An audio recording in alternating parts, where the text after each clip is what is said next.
toute nouvelle vidéo, j'espère que vous allez bien, en tout cas moi ça va super. Les gars, dans cette vidéo, je vais essayer avec vous d'analyser qui va remporter tout simplement la Première Ligue. Ça va être une grosse vidéo les gars, on va essayer d'analyser les effectifs des trois grands prétendants au titre cette saison en Angleterre. Je vais analyser les effectifs, la forme des trois équipes, leurs derniers résultats et voilà. Et on va essayer de trouver et d'analyser pour trouver qui peut remporter cette Première Ligue. Il y a trois prétendants bien évidemment qui sortent du lot et qui sont séparés tous les trois par 2 points. C'est Liverpool qui a 60 points, Manchester City qui en a 59 et Arsenal 58. Donc c'est une lutte assez incroyable, assez spectaculaire entre ces équipes-là depuis le début de la saison en Angleterre. Je dirais que j'ai envie de dire, ça fait longtemps qu'on n'avait pas eu trois équipes qui étaient vraiment prétendantes au titre pour la Première Ligue. Il y a les années précédentes, il y a eu du Manchester City Liverpool, il n'y avait pas encore Arsenal. L'année dernière, ça s'est joué entre Arsenal et City, et cette année, ça se joue entre les trois. Et c'est ça qui est assez spectaculaire. C'est que ces trois équipes, on a l'impression qu'elles sont au même niveau au coude à coude. Et donc, va falloir on va essayer de savoir qui peut remporter cette Première Ligue. Et à la fin de la vidéo, je vous donnerai mon petit favori, parce que oui, j'ai un favori qui se dégage parmi ces trois équipes. N'hésitez pas à vous abonner, à liker, à partager les gars en attendant la vidéo, ça soutient. N'hésitez pas à rejoindre la communauté les frérots, on essaye d'atteindre les 1K. Donc voilà les gars, n'hésitez pas à vous abonner, à liker, à partager. On commence tout de suite. On commence tout de suite avec cette équipe de Liverpool.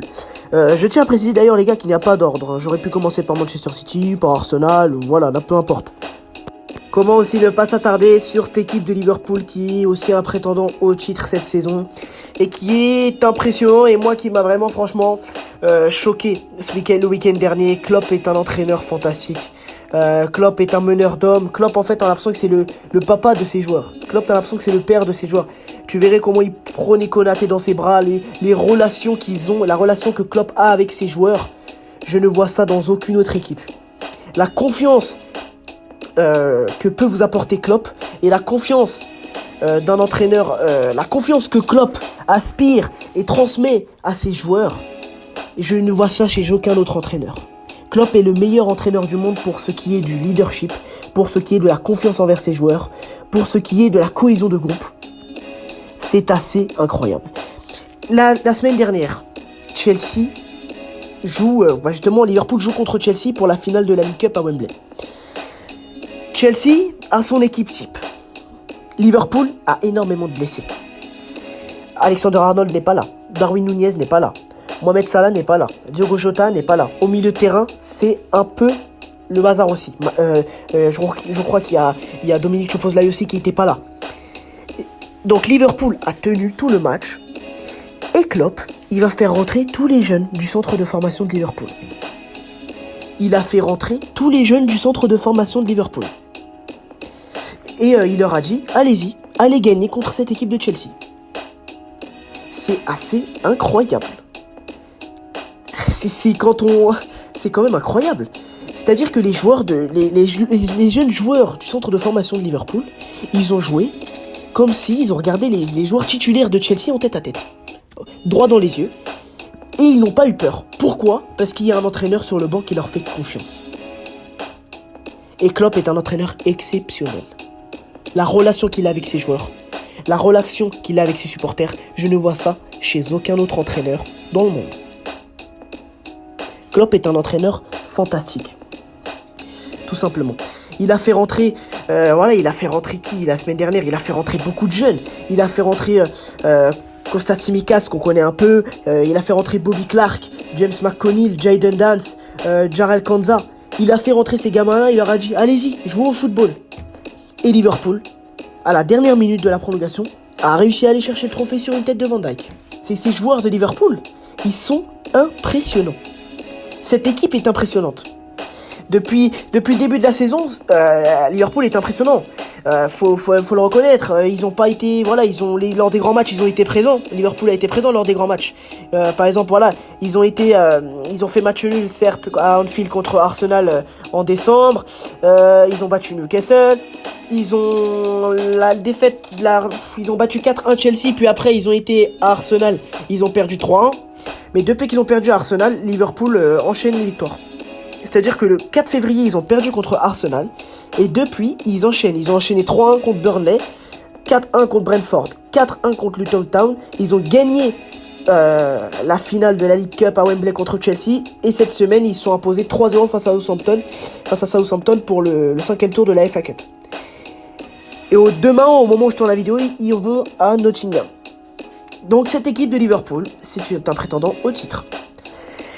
Et en plus de ça, Klopp a annoncé son départ à la fin de la saison. Donc ça a quand même fait quelque chose à ses joueurs. Et ça leur a, à mon avis, ça les a boostés dans le sens où ils veulent ramener, pour finir en beauté ce passage de Klopp à Liverpool, ils vont vouloir lui ramener la Première Ligue. Liverpool peut encore réaliser un quadruplé. Ils ont déjà gagné un trophée, ils sont encore en lice en FA Cup, ils sont encore en lice en Première Ligue et ils sont encore en lice en Ligue Europa. Donc Liverpool peut gagner le quadruplé. Et ces joueurs qu'ils ont là actuellement, les joueurs qu'a Klopp là actuellement, ils sont tous derrière lui. Ils savent qu'ils ont la confiance de leur entraîneur. Et ce qu'ils vont vouloir faire, c'est aller chercher une Première Ligue pour Jürgen Klopp. Ils vont vouloir que le passage de Jürgen Klopp à Liverpool finisse en beauté. Surtout que le dernier titre de Liverpool, c'était il y a 3 ans, c'était le Covid, il n'y a pas eu les célébrations qu'il aurait pu avoir s'il n'y avait pas eu ce Covid à Liverpool. Voilà, je pense que là, cette année, ça va être encore plus impressionnant les célébrations dans la ville. Et Klopp, Klopp va être remercié d'une manière incroyable par ses joueurs et parce qu'il les a fait évoluer. Pour moi, pour ce qu'il y a de construire une équipe, pour ce qu'il y a d'aller chercher ses joueurs et de les faire évoluer, Klopp est le meilleur entraîneur du monde. Parce que parce qu'en fait, le projet, depuis que Klopp est arrivé à Liverpool, on l'a vu de A à Z, on a tout vu, on a tout connu. Ce Liverpool de Klopp, on a tout connu. C'est-à-dire que Klopp, il va chercher des joueurs comme Mané, il va le transformer Sadio Mané, il a été chercher Firmino, Mohamed Salah qui est devenu une légende du football mondial, il a été chercher Van Dijk, Robertson, Alisson, il a fait débuter Alexander-Arnold.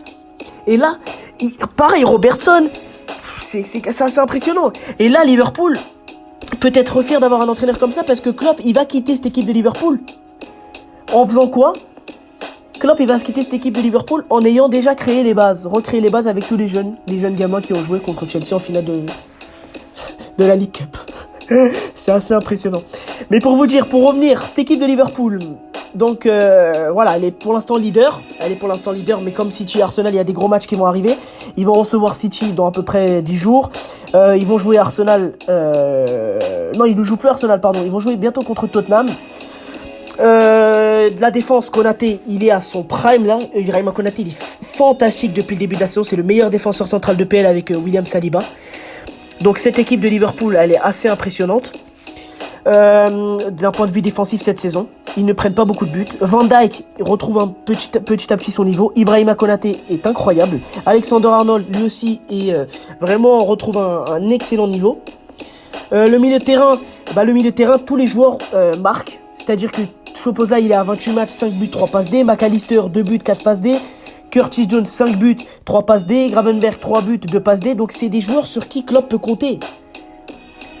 Il y a même le japonais Endo qui a été titulaire contre Chelsea le week-end dernier, qui a fait un très très bon match d'ailleurs. Devant, je crois que c'est assez incroyable, on n'en parle pas assez. Mais regardez, tous les attaquants de Liverpool ont plus de 10 buts. C'est-à-dire que Diogo Jota, 28 matchs, 14 buts, 4 passes D. Gakpo, 11 buts, 4 passes D. Salah, 19 buts, 9 passes D. Nunez, 13 buts, 11 passes D. Luis Diaz, 10 buts, 3 passes D. C'est l'effet Klopp. La puissance offensive de Liverpool et les joueurs qu'a été chercher Klopp, Klopp il sait ce qu'il fait. Klopp il est malin, Klopp. Il sait ce qu'il fait, il connaît ses joueurs par cœur. Il sait de quoi ils sont capables, il a été les chercher. Quand je vois le collectif, quand je vois la confiance qu'aspire Klopp à ses joueurs et ce que réalisent ses joueurs sur le terrain, qui sont soudés, je pense que cette équipe de Liverpool elle va être presque dure à arrêter. En plus de ça, Klopp a annoncé son départ et je pense que ça a encore plus donné confiance et encore plus boosté le moral de ses joueurs pour qu'ils puissent aller lui chercher un quadruplé avant son départ, notamment la première ligue. Donc je pense que cette équipe, c'est ce qui fait de cette équipe de Liverpool une équipe très très redoutable et l'équipe la mieux taillée pour moi pour aller chercher cette première ligue cette saison. La mieux taillée en effectif, non, je dirais pas ça parce qu'il y a City, Arsenal, mais là j'ai envie de dire la mieux taillée d'un point de vue collectif et d'un point de vue confiance. Je pense que Liverpool est supérieur à City et Arsenal. Pour moi, voilà. Mohamed Salah, actuellement, il est incroyable. Gakpo, pareil. Nunez, Diaz, pareil. La défense, c'est assez impressionnant. Et je pense que si Xabi Alonso vient, ce serait une continuité. Je pense que ce serait une continuité. Même si ça va me manquer. Voilà, ça va me manquer. Ça va me faire quelque chose que Klopp quitte Liverpool. Parce que quand je regarderai les matchs de Liverpool, je les regarderai pas de la même manière. Voilà, je les regarderai pas avec la même passion que si c'était que quand c'est Jürgen Klopp qui est sur le banc. Quand par exemple Jürgen Klopp il y a un but de Liverpool, ses célébrations avec les supporters, ses célébrations avec ses adjoints, elles sont incroyables. Il célèbre même avec ses joueurs.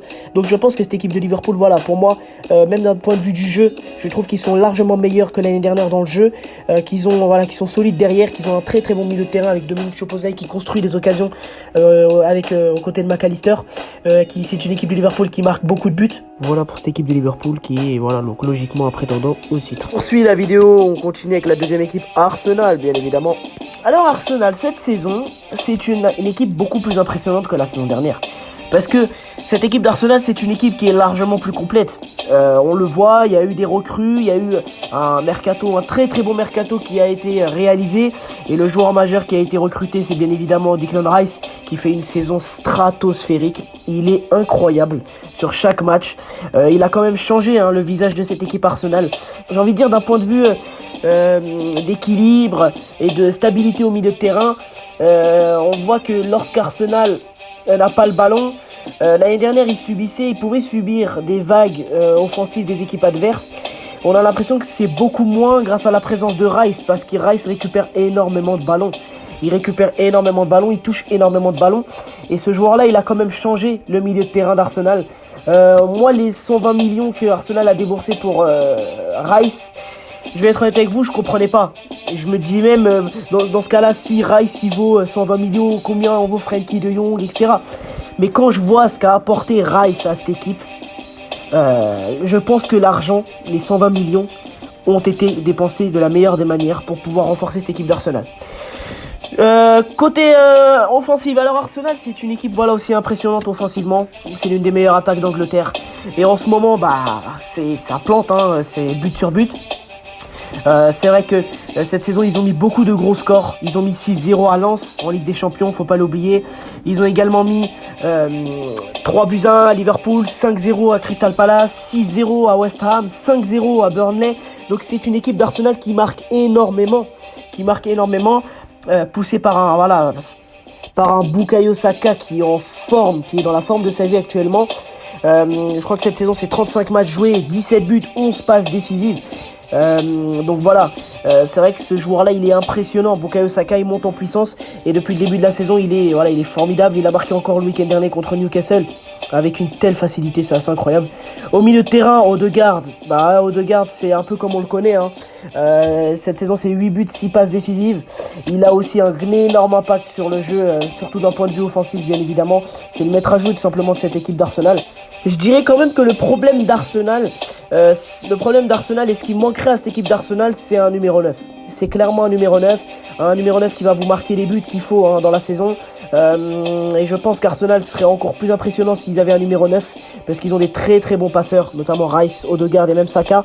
Je pense qu'en plus de ça, si Arteta avait à sa disposition un grand numéro 9, ça permettrait un peu de faire souffler Saka, parce que là il ne peut pas faire souffler Saka et Martinelli car c'est eux qui sont obligés de marquer les buts. Havertz qui n'est pas en confiance énormément, même s'il a fait un très très bon match dans cette position d'avant-centre face à Newcastle. Gabriel Martinelli aussi qui a 7 buts et 4 passes décisives. Donc c'est une équipe d'Arsenal à qui il manque un numéro 9. Et on entend beaucoup parler d'Osimhen. Qui associé à Arsenal, mais bon, il est associé à pas mal de grands clubs, notamment au Paris Saint-Germain aussi. Il va falloir vraiment voir ce qu'il peut recruter Arsenal comme numéro 9. Mais pour revenir sur la forme actuelle d'Arsenal, Arsenal, actuellement, voilà, ils sont en forme. C'est une équipe qui roule sur tout le monde en première ligue. Cependant, en Ligue des Champions, ils ont perdu 1-0 à Porto. Mais je pense honnêtement qu'à l'Emirates, voilà, ça va battre Porto sur un gros score. Je le dis, je pense qu'on va avoir un beau 3-0, 4-0 peut-être pour Arsenal. Et là, j'ai envie de dire, cette équipe d'Arsenal, je pense qu'elle a grandi en expérience, elle a grandi mentalement. Il y a vraiment une cohésion de groupe. Et un public, j'ai envie de dire, qui cette saison est vraiment enflammé. Je l'ai vu, on l'a vu lors du match contre Newcastle, il y avait vraiment énormément d'ambiance dans ce stade.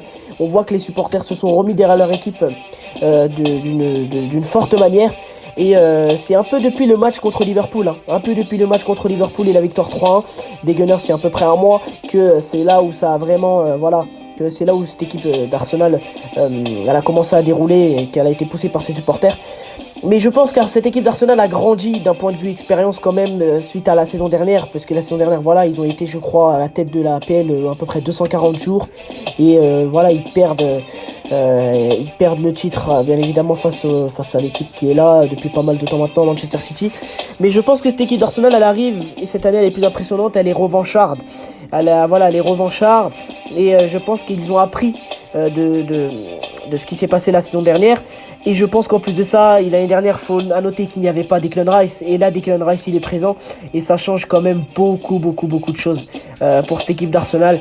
Il y a également les coups de pied arrêtés. Arsenal est la meilleure équipe d'Angleterre et l'une des meilleures équipes d'Europe sur les coups de pied arrêtés. C'est la meilleure équipe d'Angleterre, clairement, sur les coups de pied arrêtés.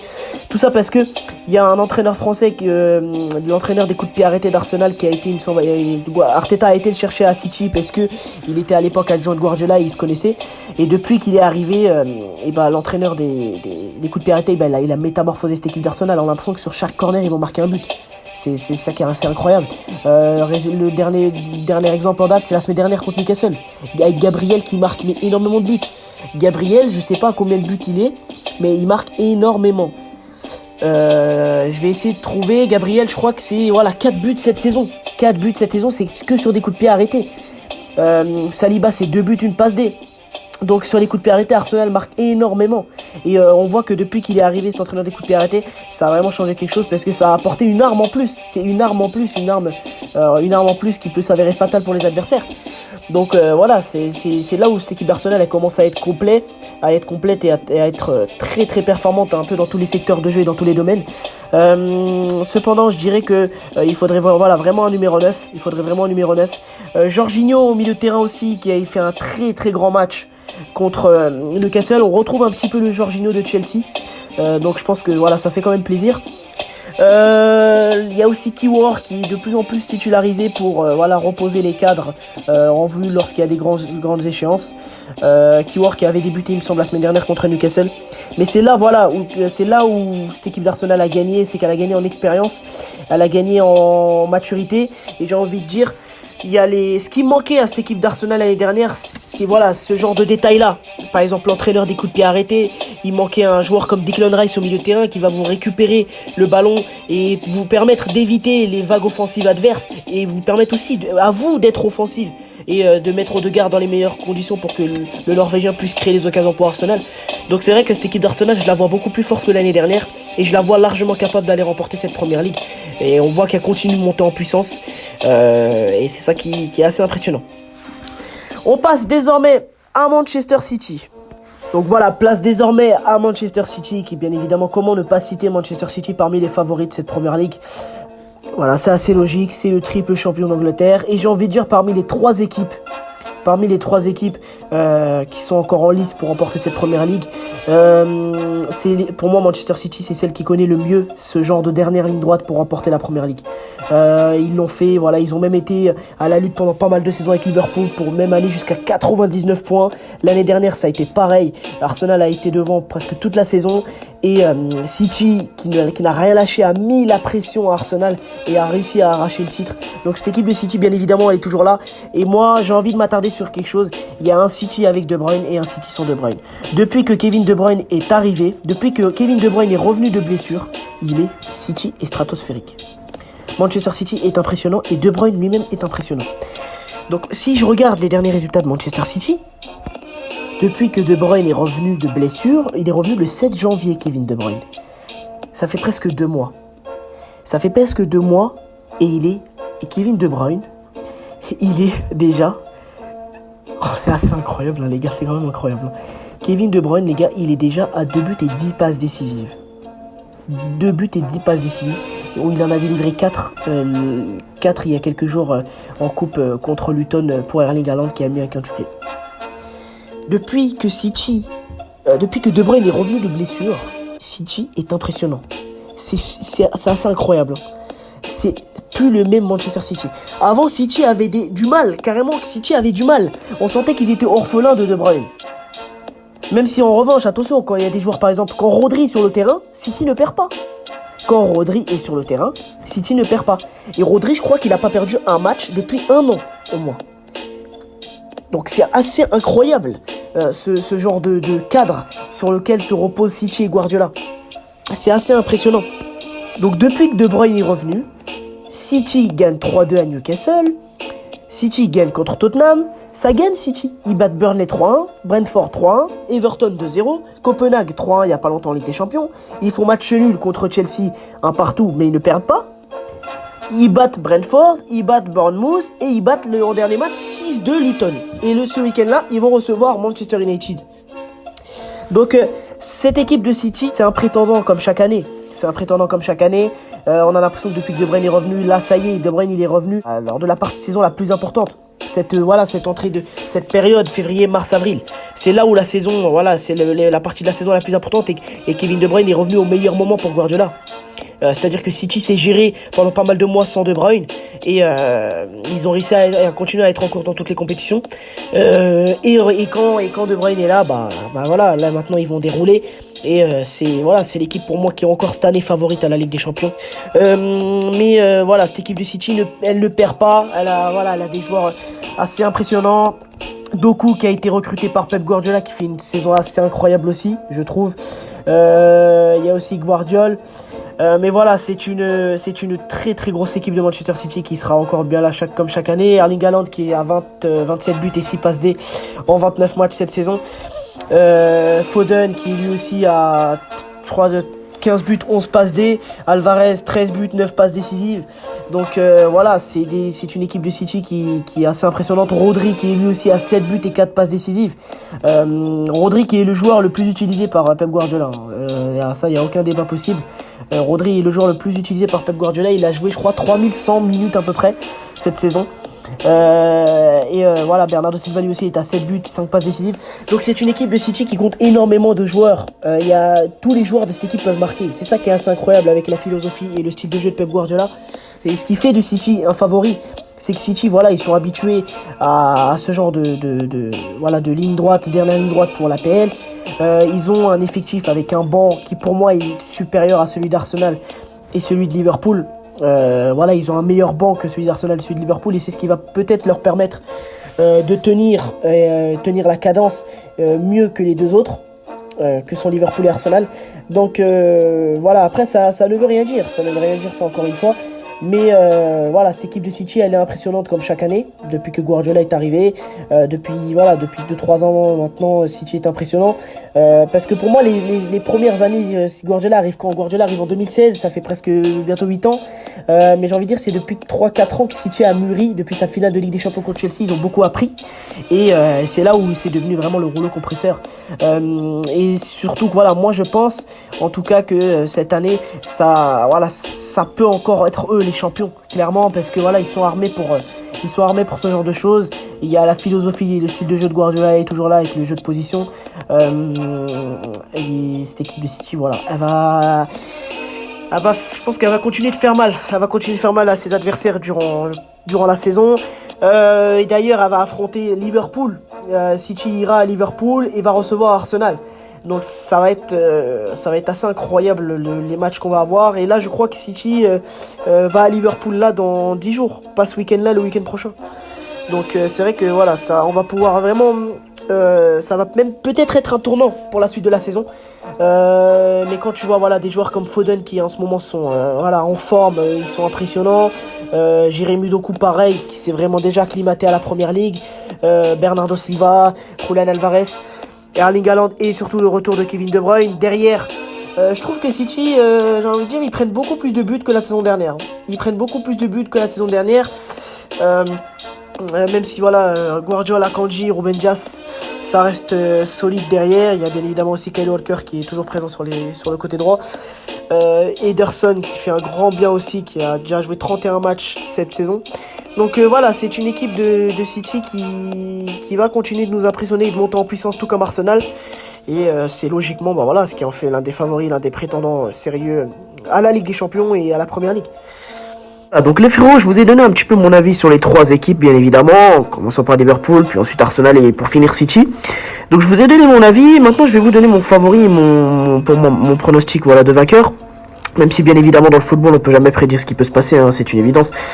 Mais moi les gars, je vois Liverpool gagner le titre, parce que je pense que pour ce qui est de la confiance, ce qui est des performances et ce qui est de la cohésion de groupe, je pense que Liverpool est supérieur à Arsenal et City. Je pense qu'en plus ils auront l'ambition et l'envie d'aller chercher un trophée, de nombreux trophées, une nouvelle Première Ligue pour Jürgen Klopp, pour qu'il puisse bien finir son passage. Donc je pense que voilà, cette équipe, tous les joueurs seront derrière Jürgen Klopp, et que je pense que voilà, ils vont se donner à fond et donner leur maximum pour pouvoir aller chercher cette Première Ligue. De plus, au vu du calendrier, je dirais que le calendrier serait plus à l'avantage de Liverpool, dans le sens où Arsenal doit aller jouer à City, alors que Liverpool reçoit City. City, lui, doit jouer les deux équipes, Arsenal et Liverpool. Donc ces matchs-là, ces gros chocs, seront des chocs déterminants pour la suite de la saison, et bien évidemment voilà, pour nous dire qui sera le vainqueur. Donc le calendrier avantage aussi Liverpool. Je pense que Liverpool est en meilleure forme et a un calendrier à son avantage, et je pense que Liverpool pour moi sera sacré champion d'Angleterre, parce que c'est une équipe Liverpool qui monte en puissance, tout comme City et Arsenal bien évidemment, mais je sens quelque chose de plus du côté de cette équipe de Liverpool, et je pense qu'ils sont capables d'aller chercher cette Première Ligue. Voilà les frérots, n'hésitez pas à vous abonner, à liker, à partager. On se retrouve pour une toute prochaine vidéo. Donnez-moi votre avis dans les commentaires. Qui selon vous va remporter la Première Ligue entre ces trois équipes? N'hésitez pas à vous abonner, à liker, à partager. On se retrouve pour une toute prochaine vidéo. Ciao, vive le foot.